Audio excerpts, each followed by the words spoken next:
children fearing for their lives pray to Nana Razer. They put their tears in a cup to give to Nana Razer. When the moon is full up in the sky, beware of Nana Razer. She has sharp blades and a toothless mouth. Scary Nana Razer. When she comes, she takes it all away.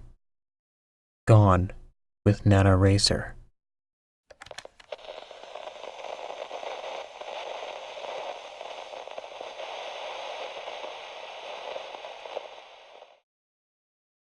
Allie was terrified, and rightfully so. She believed her life was in danger. Rightfully so as well. Her short life had never really been a happy one. But things were getting even worse. Mommy had died years ago, and Daddy had taken to drinking to dull the pain, as he put it. The problem was that when Daddy drank, Daddy got violent. When Daddy got violent, he would hurt her. Hurt her real bad. When that happened, she had to lie in school and tell the grown-ups she fell from the swing, fell from the stairs, that she had closed the door on her fingers, or burned herself on the stove, that she had cut herself accidentally, or even stabbed herself by mistake. Lying was hard, especially when she wanted to tell the truth. Tell him her daddy was hurting her.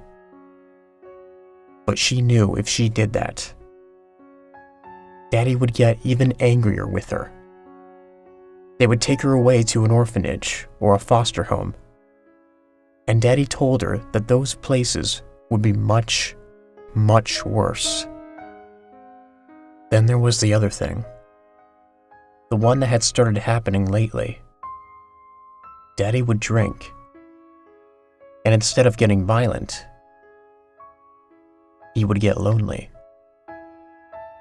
And when that happened, he would come to her bed at night, not in a good way, but in a real bad, bad way. He did things to her that she didn't want, and if she asked him to stop, he would get violent again. Real violent. She was afraid that one day, in a fit of rage, Daddy might kill her. She didn't know what to do. That is, until one day she was talking to one of the only girls who did not shun her, a girl called Robyn. Robyn started noticing all the bruises that kept reappearing on Allie. And one day on the playground, she approached Allie. Is it your dad who does this to you? Allie did not answer. My daddy used to hit me real bad too, for real dumb things. She continued. Then one day I told him that if he didn't stop, I was going to call Nana Razer. Who? Allie asked, breaking her silence. You know Nana Razer, right? Robyn said, as naturally as if stating the sky was blue. No. Allie stuttered. Robyn rolled her eyes. Well, you've heard about the boogeyman, right? Allie nodded. Okay, well, the boogeyman takes away bad children. Nana Razer is kind of the same, but for grown-ups instead. She is? Allie asked. Her eyes lit up. Yeah, there is even a song about it. Robyn told her, and then started to sing the sing-songy rhyme. That's just a dumb rope-skipping song. Allie protested. It's not real. That's what grown-ups want you to think, silly. Robyn continued. But they know it's true. Grown-ups were children too at one time, so they know all about Nana. You should have seen how my daddy turned white when I said I was going to call her. He changed too. Now he is so much nicer. How do you call her? Allie wanted to know. Robyn rolled her eyes again. She explained that whenever she cried because of something her daddy did, she had to gather her tears into a cup. Toy teacups worked best because grown-ups would not miss them, and they filled up faster. Then she told her something very important. Well, if you change your mind, you have to throw your tears down the sink and wash the teacup before the full moon comes. Why? Allie asked. Aren't you listening? Robyn snapped.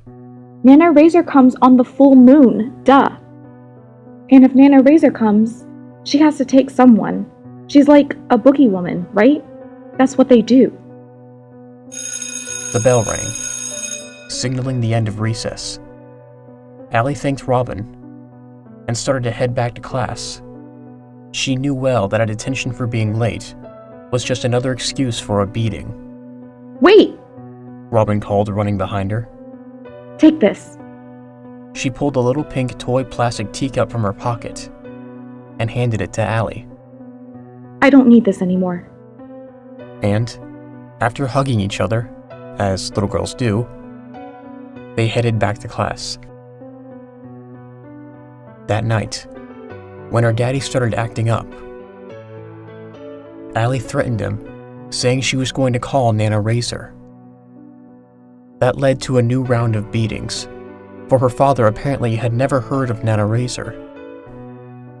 That night in her room, while she was crying, Allie took the little teacup that Robyn had given her and started saving her tears for Nana Razer. Full moon night arrived, and not a moment too soon, tonight, Daddy had been lonely again. He had hugged her and tried to kiss her earlier. The bad sort of kiss. Allie managed to get away, which made Daddy really mad. He ran after her, but she beat him to her room and slammed the door shut and propped a chair against the doorknob. Daddy screamed and pounded on the door, for it seemed to be forever. But finally, frustrated and exhausted, he sat down on the sofa with the bottle and passed out. Allie lay down on her bed and tried to sleep. She knew Daddy would not get up from his drunken sleep until late tomorrow. By that time, she would be out of the house, and maybe this time she would finally tell the social worker lady in school about Daddy. She would probably go to a foster home, but no matter how bad it was, it couldn't be any worse than this. She was almost drifting to sleep when she felt a hand touch her shoulder. At first, she thought somehow Daddy managed to get in. But when she opened her heavy, sleeping eyes, she saw a shadow at the foot of her bed. The shadow was twisted and scrawny, and moved, as if any movement it made was at the cost of great pain. Allie's eyes started to focus, and saw it appeared to be a toothless and very old-looking woman with hands so scrawny and disfigured with age that they looked more like claws than hands. Her skin was wrinkled and dry, like that of a mummy she saw on a field trip to the museum. Her head was topped by the hood from a robe so faded and tattered it seemed to be falling apart and flaking with every movement. Her eyes were deep and dark, and even though it was too dark to see them, Allie knew they were staring right at her. Allie wanted to scream. She wanted to jump and run away as fast as she could, but her body seemed frozen. She tried real hard not to wet her bed as the hag lifted the little pink teacup and took it to her lips. The wrinkled lips parted into an eerie smile, exposing fleshy gums. Why did you call Nana? My dearie. She wailed in a tortured voice. It's Daddy. He's... Allie could not finish the sentence. Hush, child. The hag murmured. Strange as it may sound, there was some sweetness in her voice. Your tears will tell me all I need to know. Then she took the tiny toy teacup and slowly drank Allie's tears. A look of understanding and sadness crossed her eyes. She knew. She knew everything. Everything Allie felt too scared and ashamed to tell anyone. Everything. My poor child. She cooed with her tortured voice. Nana is going to make it all better now. Nana is going to make it all go away. For a second, Allie thought she saw tears trickling from Nana's deep, dark eyes. I'm scared, Nana. Allie cried, as tears streamed down her face, tears that she had held back for way too long. Just cover your head with the pillow, sweetie. Hide under your sheets. It won't take long. Allie started to cover her face, but could not keep herself from peeking from under the sheets. From her peek hole, she saw Nana slowly get up, her joints cracking as she moved. From her robe, she took a rusty straight razor for each hand and flicked them open. She turned towards the door, and then glided across the room and right through the door, as a terrified Allie watched in disbelief.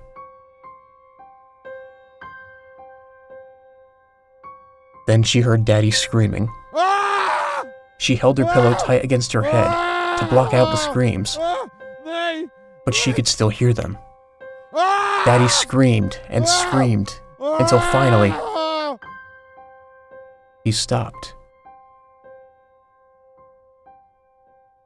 The neighbors called the police that night.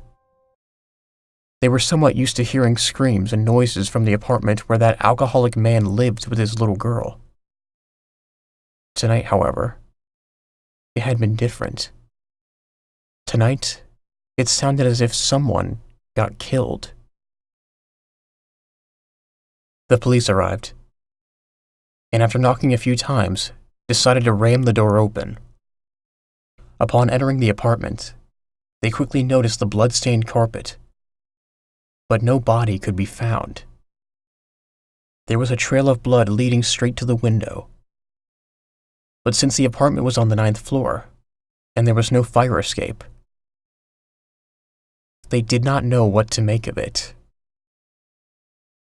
Though the neighbors insisted a little girl lived there too, they never found her either. Maybe only Robyn knew that Allie had gone away, to a place where she would never again be afraid, never again be in pain. She had gone away with Nana Razer. She knew this, because she found the little pink teacup on her bedside table when she woke up the next day. Later that day, Robyn saw another little girl during recess, trying hard to be invisible. She had a black eye, and sat weeping, attempting to cover her eye with her hair. Robyn felt inside her jacket pocket to make sure the little teacup was still there. Then she walked to the little weeping girl while she whispered a sing-songy tune. Children fearing for their lives pray to Nana Razer. They put their tears in a cup to give to Nana Razer.